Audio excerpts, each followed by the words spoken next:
Hello everyone, this is Sumangal Chakraborty and you are watching English Way Academy. Revision lessons में मैं आज आपके पास लेके आया हूँ class 10th MP board special English का चैप्टर 3 ऑफ एक्सपेंस। अगर आप इस चैप्टर को डिटेल में पढ़ना चाहते हैं, डिटेल में एक्सप्लेनेशन चाहते हैं, तो आप नीचे डिस्क्रिप्शन बॉक्स में जाकर एक लिंक मिलेगी, उसको क्लिक करके आपको सारे वीडियोज वहाँ पर मिल जाएंगे। वहाँ ये चैप्टर भी मिल जाएगा और आपको 10th के सारे चैप्टर्स और एग्जाम में आने वाली जितनी भी ग्रामर मटेरियल है सब कुछ वहाँ पर मिलेगा। तो डिटेल में पढ़ने के लिए उस लिंक को क्लिक जरूर कीजिएगा। और अगर आप फर्स्ट टाइम हमारे चैनल पर आए हैं तो अभी चैनल को सब्सक्राइब कीजिए, बेल आइकन को क्लिक करने के बाद इस वीडियो को आगे पूरा लास्ट तक अंत तक देखते रहिएगा। आज मैं इस वीडियो में बताने वाला हूँ आपको ऑफ एक्सपेंस के बारे में ब्रीफ समरी, और उसके बाद हम चर्चा करेंगे किस तरह से इसमें से एमसीक्यू क्वेश्चन बन सकते हैं और सब्जेक्टिव क्वेश्चन किस टाइप के आ सकते हैं और एनालिटिकल क्वेश्चन किस टाइप के आ सकते हैं। जैसा कि आपने ब्लूप्रिंट में देखा होगा 3 टाइप में क्वेश्चन मिल रहे हैं, ऑब्जेक्टिव, सब्जेक्टिव और एनालिटिकल। तो देख लेते हैं ये चैप्टर किस बारे में। जैसा कि आपको नाम से पता पड़ रहा होगा, ऑफ एक्सपेंस ये चैप्टर है खर्चों के बारे में, कि हम जो कमाई है जो हमारी इनकम है उसके अकॉर्डिंग कितना खर्च करते हैं और हमें कितना खर्च करना चाहिए। अगर हम अपनी इनकम से ज़्यादा खर्च करते हैं तो हमें आगे चल के अपनी ज़िंदगी में बहुत बड़ा खामियाजा भुगतना पड़ता है। अगर हम अपने पैसे को बचाकर चलते हैं तो हमें रेनी डेज में कि डिफ़िकल्ट समय में, मुश्किल समय में वो बचा हुआ पैसा हमारे काम आता है। इसी बारे में है ये चैप्टर, जिसे फ्रांसिस बेकन ने लिखा है। ये एक प्रसिद्ध नाटककार हैं जिन्होंने बहुत सारे लेटर्स और बहुत सारे नाटक लिखे हैं। 1561 में इनका जन्म हुआ और 1826 में इनकी मृत्यु हुई। कि ऑब्जेक्टिव क्वेश्चंस में राइटर्स के बारे में भी पूछा जा सकता है, इसलिए राइटर्स के बारे में भी आप जरूर पढ़ लें।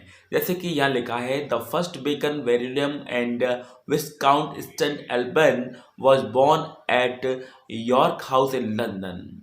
Bacon had his education in Trinity College Cambridge. Bacon का जन्म कहाँ हुआ ये बता है, लंदन में हुआ और ट्रिनिटी कॉलेज में उन्होंने अपनी प्रारंभिक शिक्षा हासिल की। He became a member of parliament in 1584 में पार्लियामेंट के मेंबर बने। He wrote several papers on public affairs, सामाजिक मामले में लोगों के जो मामले होते हैं उस पर बहुत सारे उन्होंने लेटर्स लिखे। One of his letters was letter of advice to Queen Elizabeth. एक उनमें से प्रसिद्ध लेटर था letter of advice to Queen Elizabeth.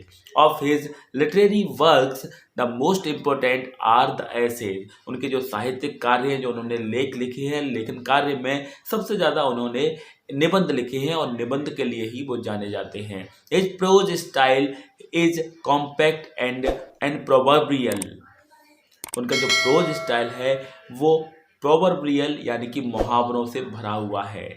His essays are full of worldly wisdom. उनके जो निबंध हैं चिंता से भरे हुए हैं। अब इस ऐसे के बारे में समझ लेते हैं, ये ऐसे किस बारे में है। वैसे तो मैंने हिंदी में आपको हिंट इस बारे में दे दी है, लेकिन इसकी इंग्लिश में भी समरी देख लेते हैं क्या लिखा है इस ऐसे के बारे में। देखिए लिखा हुआ है, this essay is a guide to show us how we should manage our financial matters. ये ऐसे एक गाइड है, एक सलाह है हमें ये बताने के लिए कि हमें अपने फाइनेंशियल मैटर्स किस तरह से निपटाने चाहिए। Alexander Pope called Bacon the wisest of mankind. Alexander ने बताया है, पोप ने बताया है कि मानवता के लिए सबसे ज़्यादा बुद्धिमान व्यक्ति थे, बेकन को बताया है। इन दिस ऐसे ही इंस्ट्रक्ट द रीडर्स। इस निबंध में वह रीडर से इंस्ट्रक्ट कर रहे हैं यानी कि निवेदन कर रहे हैं, आग्रह कर रहे हैं to discreet in spending money, कि वो पैसा कम से कम खर्च करें। उसके रीडर्स हैं, मतलब इस ऐसे को पढ़ने वाले हैं, वो पाठक कम से कम पैसा खर्च करें।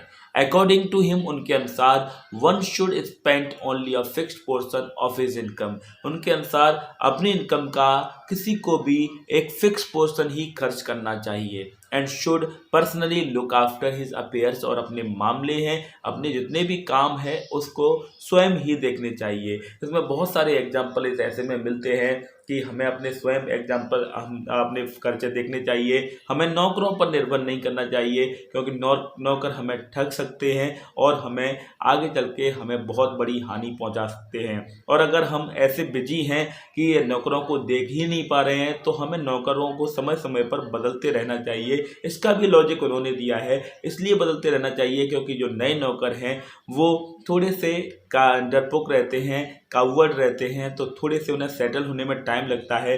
तो वो जितना गबन कर पाएंगे, जो चोरी कर पाएंगे, वो नहीं कर पाएंगे। और जो पुराने हैं वो स्टेबल हो जाते हैं, स्थायी हो जाते हैं, तो उनका जो संकोच है घर में वो सब खत्म हो जाता है। इसलिए उन्होंने कहा है कि नौकरों पर सब कुछ नहीं छोड़ना चाहिए। और अगर आप छोड़ के बैठे ही हैं, अगर आप पर टाइम ही नहीं है नौकरों को देखने के लिए, खुद फाइनेंशियल मैटर को नहीं देख पा रहे हैं, तो नौकरों को समय समय पर बदलते रहना चाहिए। और उन्होंने कई एग्जाम्पल दिए हैं कि हमें अपने इनकम का एक हाफ पोर्शन ही खर्च करना चाहिए। अगर हम अमीर बनना चाहते हैं तो फिर 1/4 ही खर्च करना चाहिए, मतलब 1/4 ही खर्चा इनकम का हिस्सा खर्च करना चाहिए। अगर हम जो कमा रहे हैं वो पूरा का पूरा खर्च कर रहे हैं, तो आगे चल के हमारा दिवालिया निकल जाएगा, हमें बैंकक्रप्ट होने से कोई नहीं रोक सकता। ये सब इस ऐसे में बताया गया है। अब इसमें अगर MCQ क्वेश्चंस पूछे जाएंगे तो किस टाइप से पूछे जा सकते हैं। जैसा कि मैं हमेशा बताता हूँ कि राइटर्स के बारे में MCQ क्वेश्चन पूछे जा सकते हैं कि राइटर्स ने इस पोइम का राइटर कौन है, इस ऐसे का राइटर कौन है। तो राइटर इसमें फ्रांसिस बेकन है। राइटर के बारे में और भी पूछा जा सकता है कि ये राइटर है, उन्होंने अपनी एजुकेशन कहाँ से हासिल की। तो ऑक्सफोर्ड यूनिवर्सिटी आ सकता है, ट्रिनिटी कॉलेज आ सकता है और कैम्ब्रिज यूनिवर्सिटी। तो इसमें ट्रिनिटी कॉलेज में उन्होंने अपनी एजुकेशन हासिल की, तो ये सही आंसर है। और इस ऐसे में पूछा जा सकता है कि हमें अपने फाइनेंशियल मैटर कैसे किस पर छोड़ने चाहिए, सर्वेंट्स पर या फिर स्वयं देखने चाहिए। तो ये इसमें आंसर है कि हमें स्वयं अपने फाइनेंशियल मैटर देखने चाहिए। तो इस तरह के क्वेश्चन बन सकते हैं। मीनिंग से भी क्वेश्चन बन सकते हैं, जैसे कि यहाँ पर मीनिंग्स दिया वैक्स टू गेट ग्रेजुअली बिगर, ये इस साइड का मीनिंग आ गया, एक्सप्लेनेशन आ गया किसी वर्ड का इस साइड का। जैसे वैक्स का एक्सप्लेनेशन है टू गेट ग्रेजुअली बिगर, इस साइड का आ गया। और आगे इसके ऑप्शन में दिया है वैक्स, फॉर बियर और टिम्बरस, तो वहाँ पर आपका आंसर वैक्स होना चाहिए। तो इस तरह से ऑब्जेक्टिव टाइप मीनिंग से भी पूछे जा सकते हैं, अंदर के किसी वर्ड से पूछे जा सकते हैं। तो अगर आप डीपली किसी चैप्टर को पढ़ रहे हैं तभी आप इसके ऑब्जेक्टिव टाइप क्वेश्चन को बता पाएंगे। ऐसा कोई क्लियर नहीं किया है बोर्ड ने, जो ब्लूप्रिंट डाला है ब्लूप्रिंट में अभी तो यही पता चल रहा है कि बोर्ड में जो ब्लूप्रिंट है ऑब्जेक्टिव टाइप के जो क्वेश्चन होंगे वो केवल आपको मिलने वाले हैं ऑब्जेक्टिव टाइप क्वेश्चन, वो ग्रामेटिकल मिलने वाले हैं। लेकिन अगर मॉडल पेपर की बात की जाए, जैसे कि ये शिवलाल अग्रवाल की परीक्षा अध्ययन में देखने को मिल रहे हैं और या फिर बाकी के स्कूल्स में एक्सीलेंस स्कूल्स में जो मिल रहे हैं बोर्ड के द्वारा बनाए हुए पेपर जो सेंड किए जा रहे हैं, उसको देखा जाए तो हमें चैप्टर्स के भी ऑब्जेक्टिव टाइप क्वेश्चन दिखाई दे रहे हैं। तो चैप्टर से हो सकते हैं, तो इसलिए हमें चैप्टर को भी डीपली समझना होगा।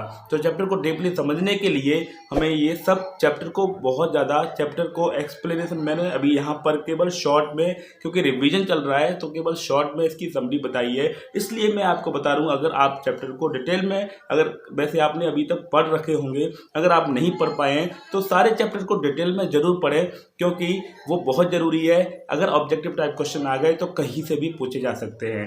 अब बात हुई सब्जेक्टिव टाइप क्वेश्चन की, तो जैसा कि पता है सब्जेक्टिव टाइप क्वेश्चन जो होता है आपको 75 वर्ड्स लिमिट तक लिखना होगा और 3 मार्क्स का क्वेश्चन आएगा। तो इसमें से सब्जेक्टिव टाइप क्वेश्चन नीचे से यहाँ से पूछे जा सकते हैं, ये दिए हैं आपको नीचे मिल रहे हैं, यहाँ सब्जेक्टिव टाइप क्वेश्चन इनमें से पूछे जा सकते हैं। 25 वर्ड्स का लिखा है लेकिन 75 वर्ड्स तक लिखना होगा। लेकिन ऐसा कोई कंपलसरी नहीं है कि कोई क्वेश्चन में छोटी सी बात पूछी है तो आप वहाँ पर 75 वर्ड्स लिखने के लिए विवश हो जाएं। 75 वर्ड्स लिख भी सकते हैं अगर उसमें बनाया जा सकता है बड़ा तो, और अगर नहीं बन पा रहा है उसमें उतना ही है, थोड़ी सी बात पूछी है तो थोड़ी सी बात लिखी जा सकती है। अब बात करें अगर एनालिटिकल क्वेश्चन की, तो लॉन्ग आंसर टाइप जो क्वेश्चन थे वो पहले 5 मार्क्स में आते थे, तो 4 मार्क्स में 5 मार्क्स में जो दिए जाते थे, तो अब एटलीस्ट जो सबसे ज़्यादा अब मैक्सिमम क्वेश्चन हो गया है वो 4 मार्क्स का क्वेश्चन हो गया है। तो 4 मार्क्स के क्वेश्चन में आपको 120 से 150 वर्ड्स उसमें डिमांड की गई है, तो वहाँ पर इनमें से क्वेश्चन पूछे जा सकते हैं। लेकिन यहाँ भी ये छोटे क्वेश्चन में इसमें शॉर्ट है, क्योंकि ये निबंधात्मक है, इसमें तो बड़े लिखे भी जा सकते हैं। ये क्वेश्चन इनमें कितना ही बड़ा लिखा जा सकता है, लेकिन 120 वर्ड्स आराम से बन सकता है, लेकिन नहीं बन पा रहा है तो उस पर कोई बाउंडेशन नहीं है। ये था आपका थर्ड चैप्टर ऑफ एक्सपेंस। इसमें मैंने आपको बताया किस तरह से एमसीक्यू क्वेश्चन आ सकते हैं, किस तरह से सब्जेक्टिव क्वेश्चन आ सकते हैं और किस तरह से ऑब्जेक्टिव क्वेश्चन पूछे जा सकते हैं।